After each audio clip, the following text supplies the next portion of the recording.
One of my more comical parts, I guess, of the El Tráfico is the end, and Coach saying that he wasn't appreciative of the questioning of Vela in big games.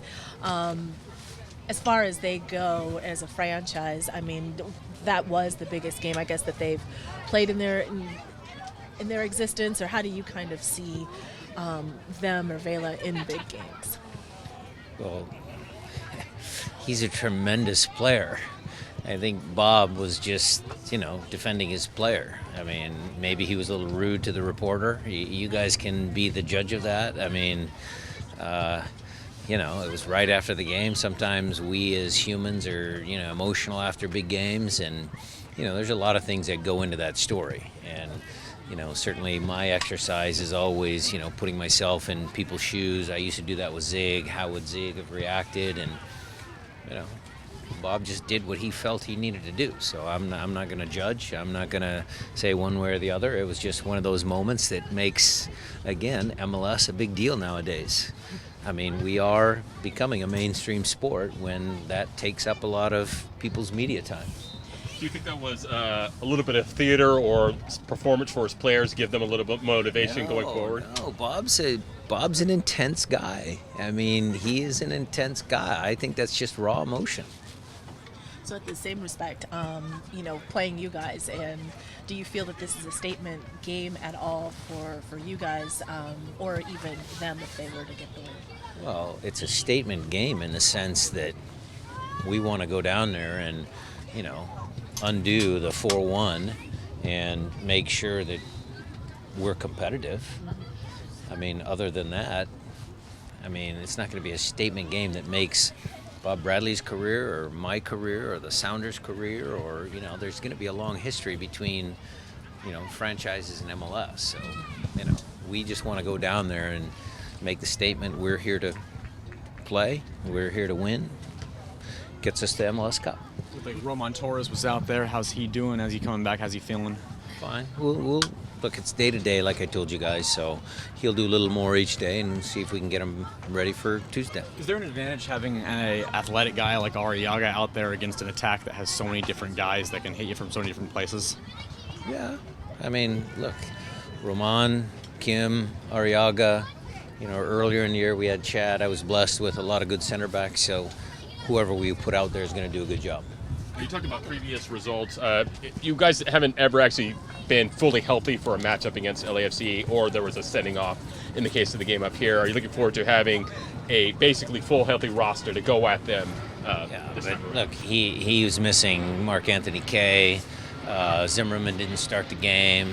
I mean, that's just part of our sport as well. That's just part of MLS. Coaches, teams, they have to overcome those things. And, yeah, I'm happy that everybody except Will is ready to go. So, yeah.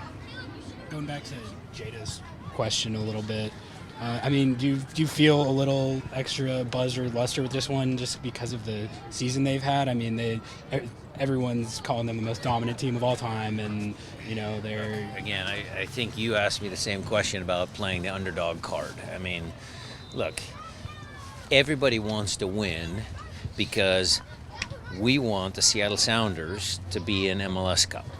And then there's lots of other layers of stuff, but the overriding thing is we feel that we have a good enough team to make it to MLS Cup.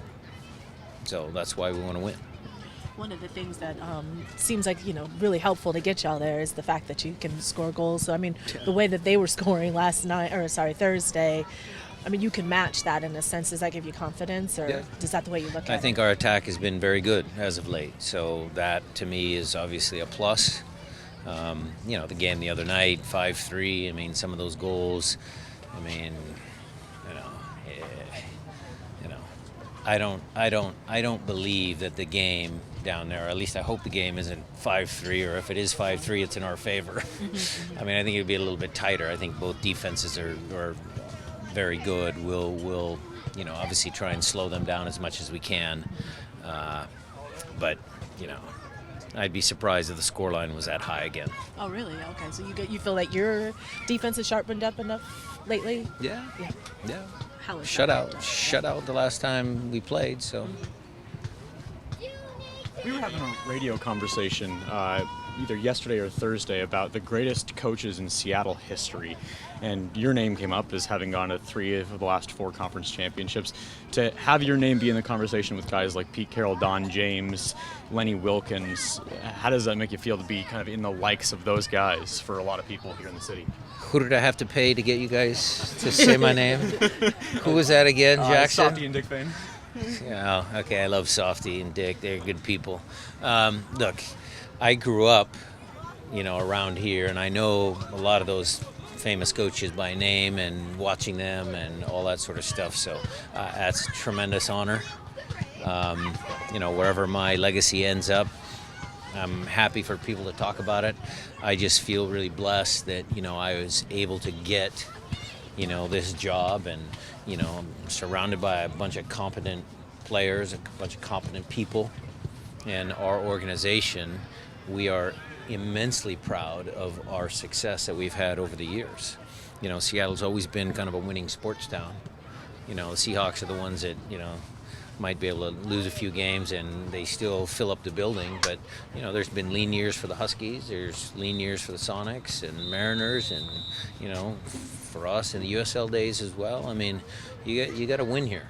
And so we take our role in the community very, very, very strongly. We want to always be competitive. We always want to win.